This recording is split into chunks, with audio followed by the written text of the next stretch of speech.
So in this chapter, you can expect almost 10 marks for the board examination. So this is very important chapter. So you'll get 5 marks, 2 questions from this chapter. So board examination again, so this chapter is very important. So here, competitive exam or competitive session of this chapter will be conducted by the Prasanna sir. Clear? So before I start this chapter, I want to remember you people about Dalton's atomic theory. Dalton's atomic theory. So you already studied about this, isn't it? So you already studied about Dalton's atomic theory in our first chapter. So what he concluded, what are the postulates of Dalton's atomic theory? What are the postulates? He explained that atoms are fundamental particles of matter, isn't it? That means particle or matter is made up of smallest unit, that is nothing but atom. So this is a fundamental particle of matter, isn't it? And the second one is, he explained, it is indivisible. So that means we cannot be further divide atom into subatom. Clear? So these are main 2 postulates. Yeah, atoms can neither be created nor be destroyed. That means it is individual particle. So this is concluded by the Daltons, isn't it? But at the beginning of 20th century and the end of 19th century, so here scientists concluded that so atom can be further divided into subatomic particles. What are those subatomic particles? What are those subatomic particles? What are those subatomic particles? We know, isn't it? What are those Yes, it's electron, proton, and neutron. So these are nothing but subatomic particles. So from there, the discovery of these particles was started. Clear? First one, I'll deal with discovery of electron. So I'll write it as E minus. So that is nothing but electron itself. Clear? You know that. I'll consider discovery of electron. So first, initially, William Crooker initiated discovery of electron in a discharge tube, that is known as cathode ray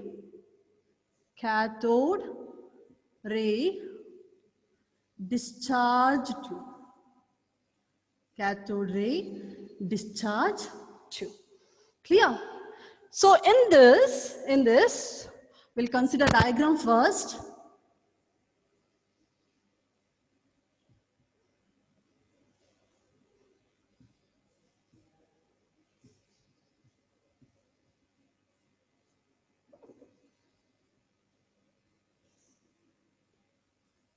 So this is nothing but your discharge tube.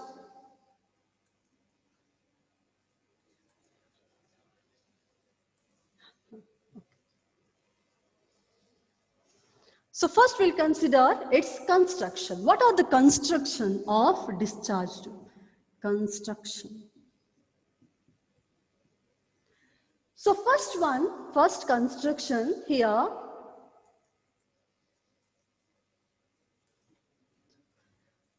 Construction of discharge tube.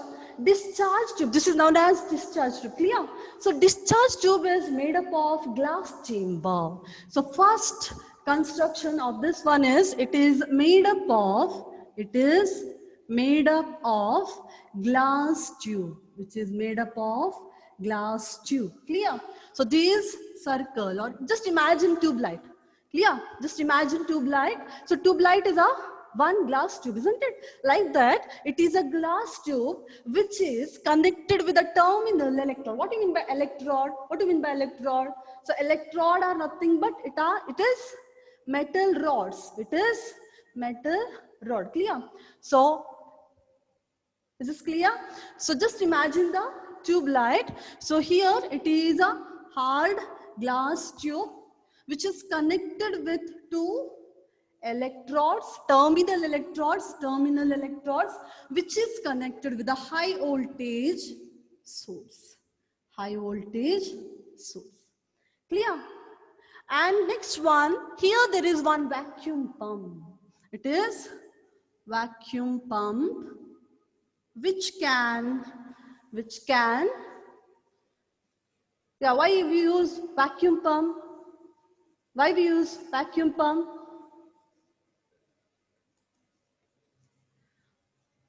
To regulate the pressure inside the tube, to regulate,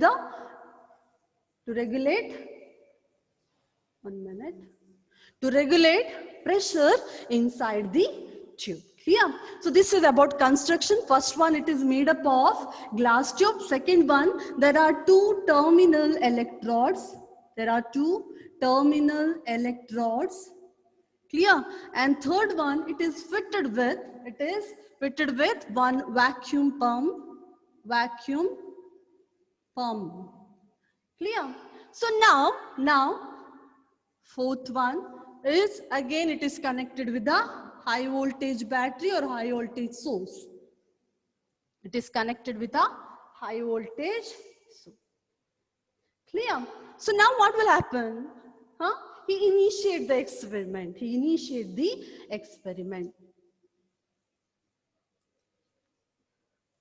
So now he consider very high voltage and very low pressure. So this is very important. Just remember it. He consider very high voltage. He consider high voltage and very low pressure. Clear?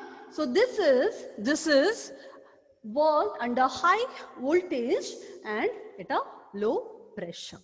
So now, what are the observations that J.J. Thomson observed or William Crooker observed? First one, observation. Here I'll consider observation. He observed whenever high voltage is given to it and low pressure is maintained, at that time he observed some rays are moving from cathode to anode. So now question is, which one is cathode here, which one is anode? Cathode is, what do you mean by cathode? What is cathode? Positively charged electrode or negatively charged electrode? So this terminal is cathode and terminal is negatively charged, positively charged. Yeah, anode is a positive and cathode is a negative. Clear? So now what will happen? He observed some radiations are moving from one end to another end, from that cathode to anode. So now the question, how we concluded that rays are moving from cathode to anode, not from anode to cathode, isn't it? This was the main question here. So for that, he coated this end of the glass tube. He coated this end of glass tube with zinc sulfide, ZnS, PHIDE. It's sulfide, not sulfate or sulfide. It is sulfide, zinc sulfide. He coated with zinc sulfide.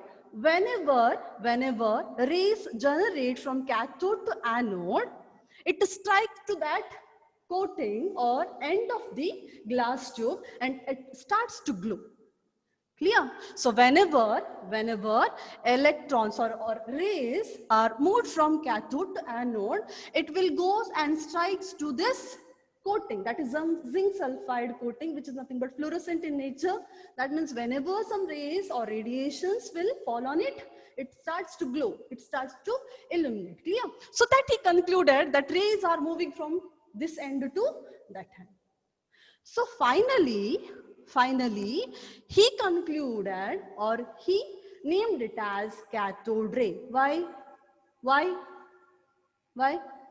Because these are generated from cathode. So that's why he named it as cathode rays. Clear? So some radiations are moving from cathode to anode. So that's why he named it as cathode rays. Clear? So first one, he concluded that cathode rays are moving from which end to which end? From cathode to anode. So this is first observation made by scientists. Clear? He concluded that cathode rays are moving from cathode to anode. Clear? Now, second point. He concluded, so those are nothing but cathode rays moving in a straight line. So he concluded that these are moving in a straight line. Now question arises, how he concluded that those are moving in a straight line? He observed cathode rays are moving in a straight line. Just tell me, how he imagined or how he observed that straight line propagation of cathode rays? How?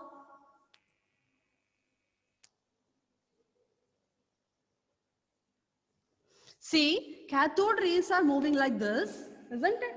So now I'll place some opaque object here. What will happen? What will happen?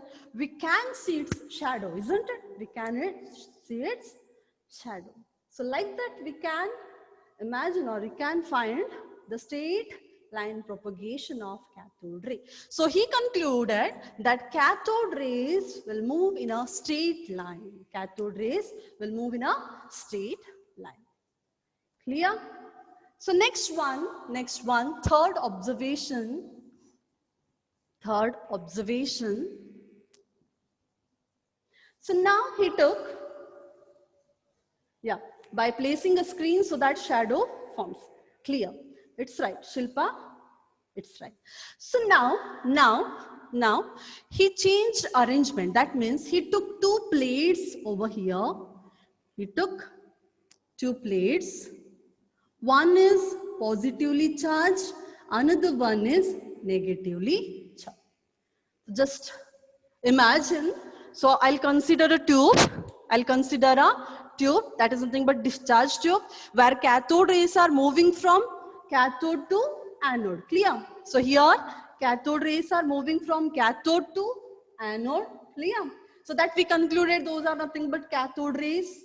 Clear? Because those are generated from cathode electron. Next one. So these are moving in a straight line because whenever we place some opaque object, it will form a shadow.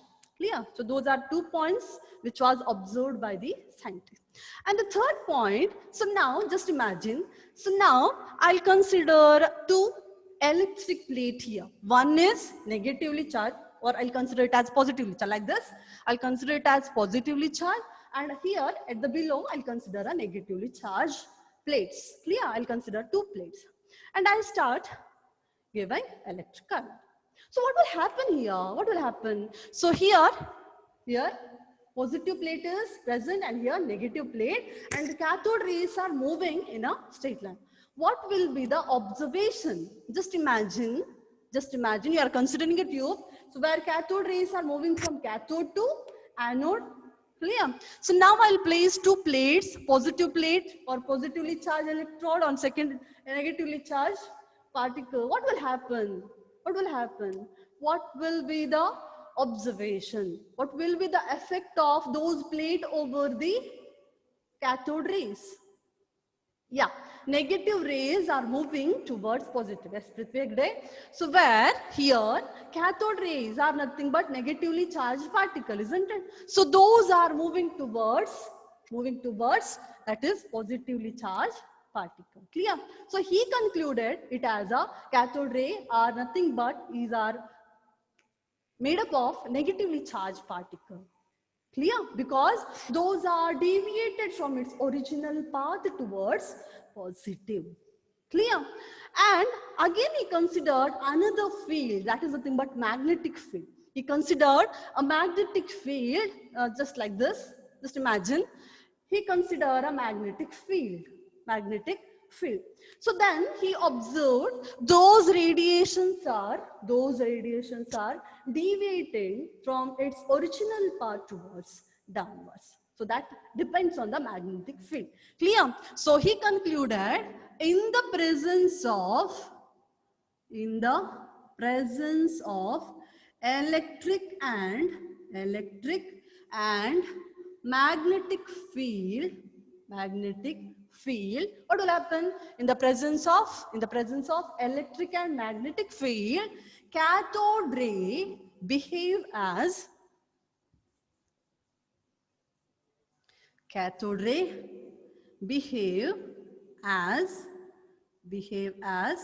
negatively charged particle. So that is, in the presence of electric and magnetic field, cathode ray behave same as that of negatively charged particle. Charged particle. Clear? So now, so that means he concluded that cathode ray are made up of negatively charged particle.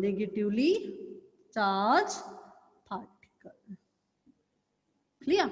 So that is, cathode rays are made up of negatively charged particle. First observation, cathode ray moving from cathode to anode, and second observation, those are moving in a straight line, and third observation, in the presence of electric and magnetic field, cathode rays behave as same as that of negatively charged particle, and fourth one, cathode rays are negatively charged particle or composed with a negatively charged particle.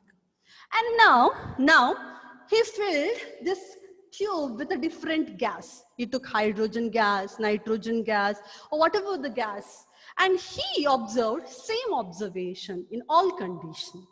So just imagine you are considering this tube itself, you will consider hydrogen, nitrogen gas, or any other gas, oxygen gas, whatever it is, and you'll get the same observation. What you'll conclude? So that means here cathode rays are independent of gas which is filled in that tube. Clear? So he concluded that. Why? Because he took different gases in a discharge tube and he conducted same experiment. And he got a same observation. Clear? In all the other gases.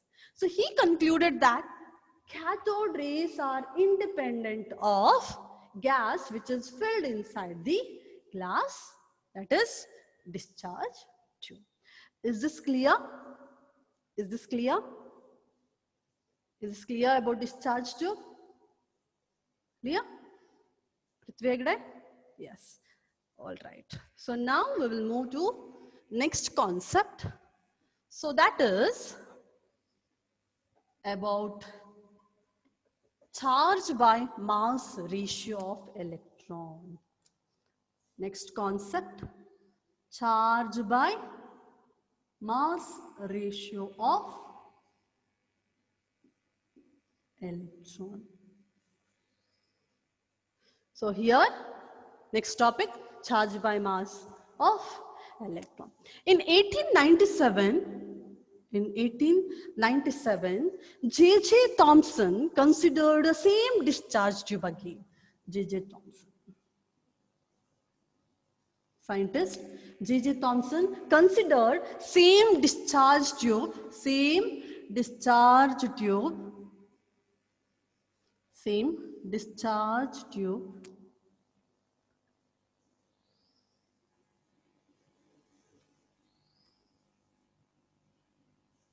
Clear?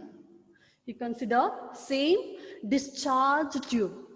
So now he started the experiment in the presence of electric field, external electric field and magnetic field. Here he took external electric and magnetic field. For example, here I'll consider two plates. So those are nothing but one is positively charged, another one is negatively charged. Clear? Again, I'll consider this one. Magnetic field, just imagine, okay?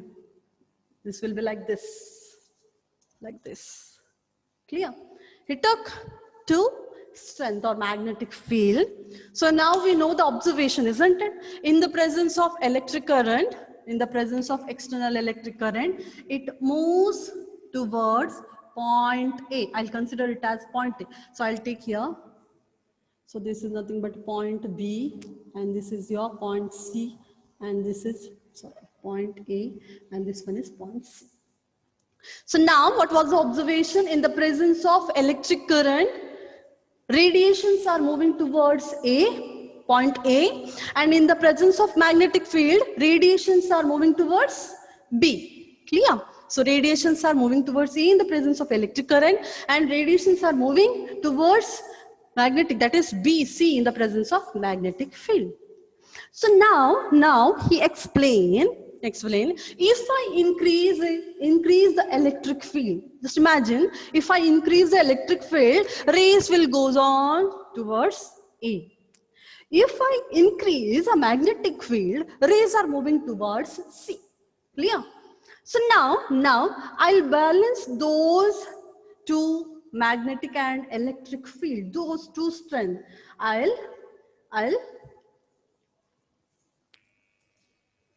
I'll balance those two strength equally, or whatever the ratio, I'll balance so that rays, cathode rays are moving its original path. So that is towards a point B.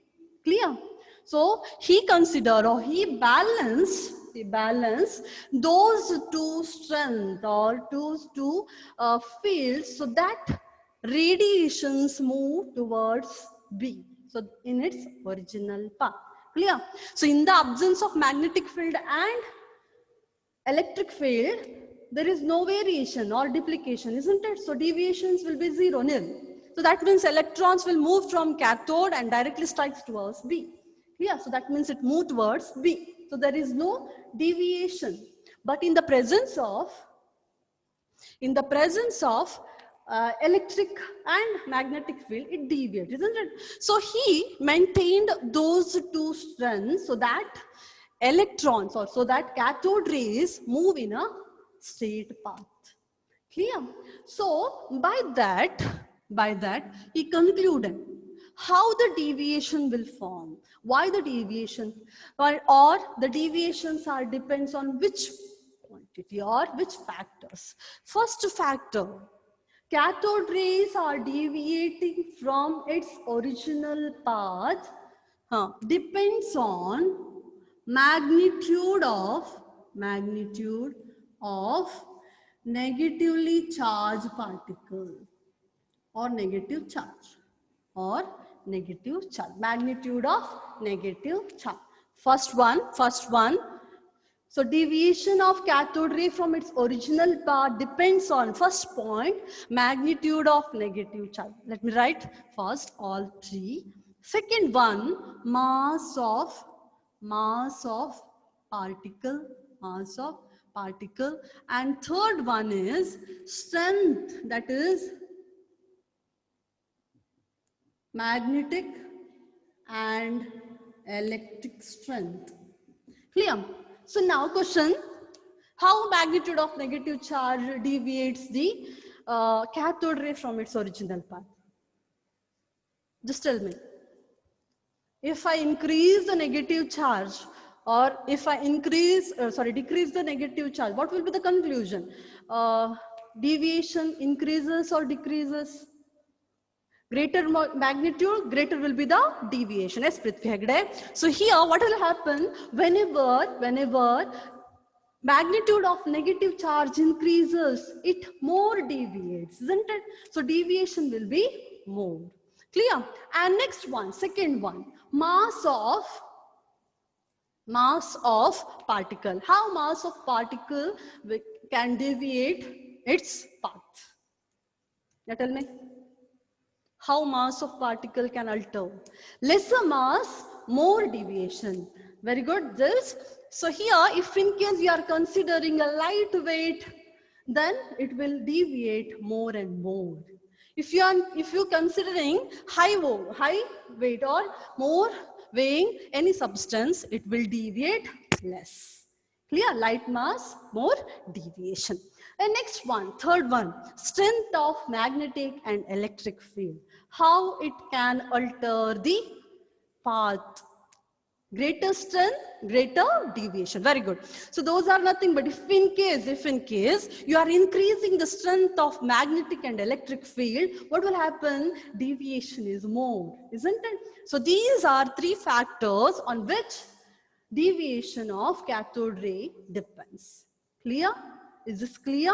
So by considering this, he given one ratio, that is charge by mass ratio of electron, E by me. What is E here? E is nothing but charge of electron. What is Me?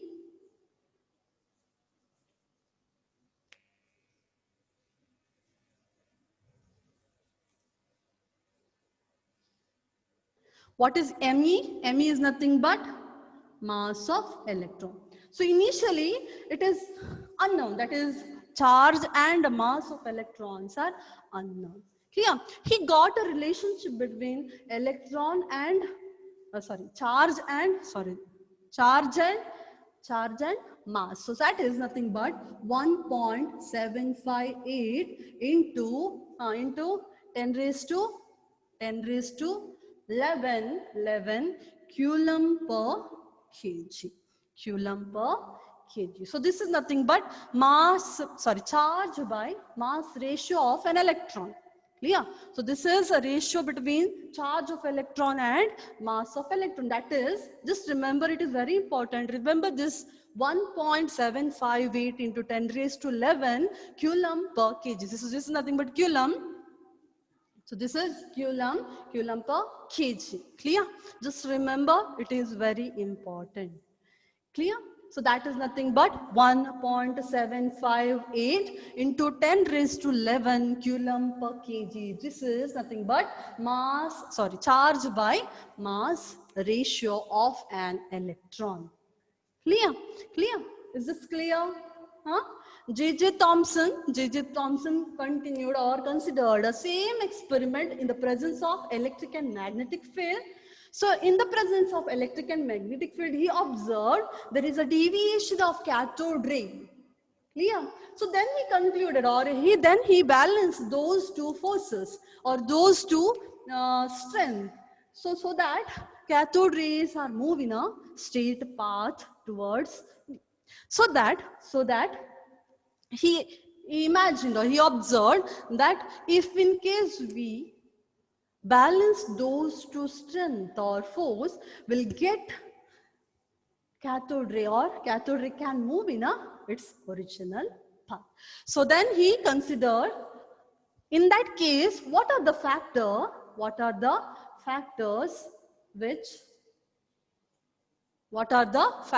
which can alter the path of the radiation? So that is, first one, magnitude of negative particle. As magnitude increases, what happens? Deviation also increases. Second one, mass of particle. Mass inversely proportional. If in case mass increases, deviation decreases. Strength. If strength increases, what happens? Deviation also increases. So this is very important. Just remember this value. So that is charge by mass ratio of an electron. So this is for electron. Clear? Electron is 1.758 into 10 raised to 11 coulomb per kg. Is this clear? Is this clear? Students, is this clear?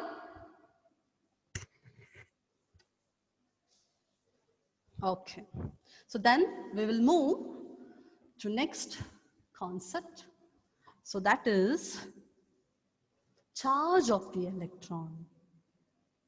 Charge of electron. So now we know the charge of electron, isn't it? What is the charge of electron? What is the charge of electron?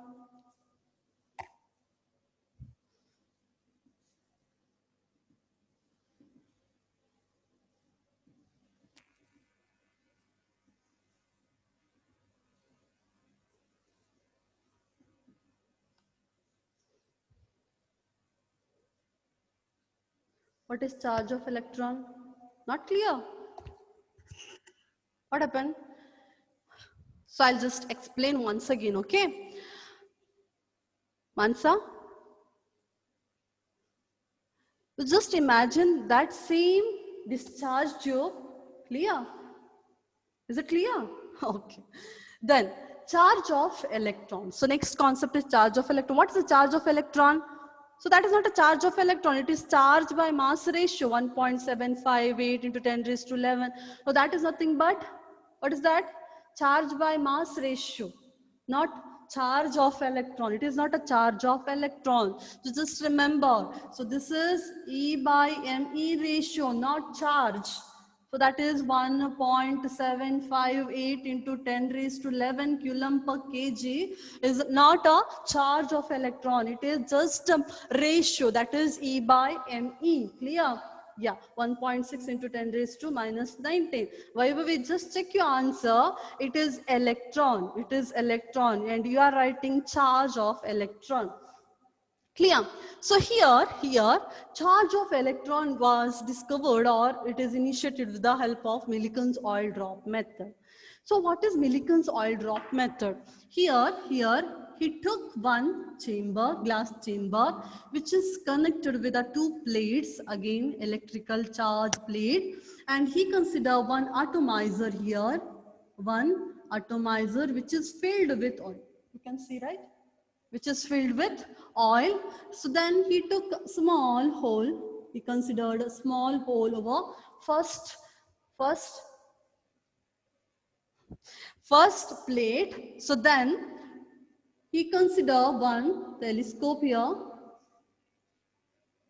to observe the observation, and he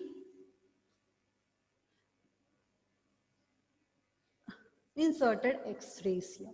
What is atomizer now? What is atomizer? So just imagine those spray bottles. Spray bottles, clear?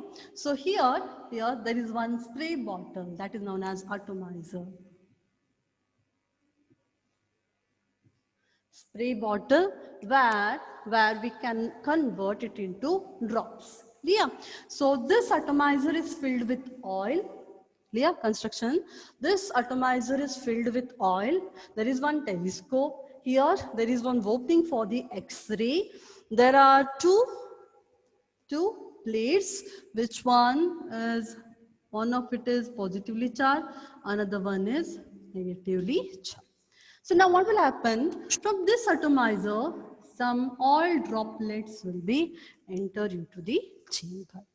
So just imagine you are considering one beaker. Just imagine you are considering one beaker, and there is one glass plate over here and another glass plate over here.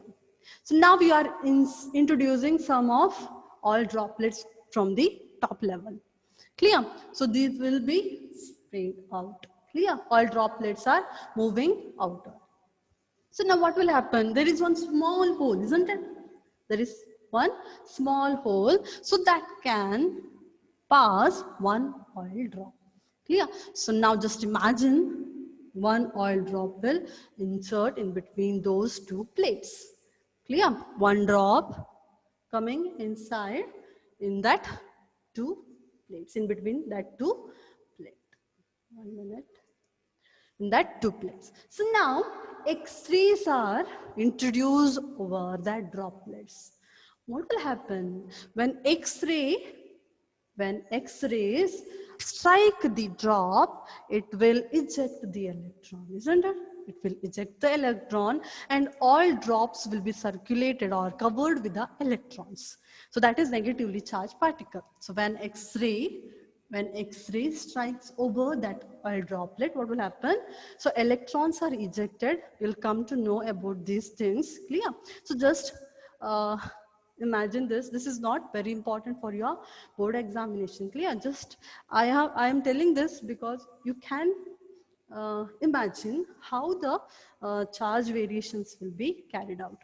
So now this is nothing but your droplets. So once X-ray strike over that drop, what will happen? It will eject the electron, and it is surrounded with the electrons. So now just consider this is also now electron. That means negatively charged particle. So now it is negatively charged particle. Just imagine it is negatively charged particles. So now what will happen? What will happen? It is now negatively charged particle. Just imagine what will happen. There is a positive part. There is a negative charge. What will happen? What will happen here? So this is now we'll consider it as a negative particle. What will happen? What will happen? Students, please answer. So now I'll consider it as a negative particle. So there are two electric plates. One is positively charged, another one is negatively charged, isn't it? It will strike towards positive. That means it will move towards positive part. But now, just imagine there are two forces. One is viscous force, which is towards downwards, which attracted towards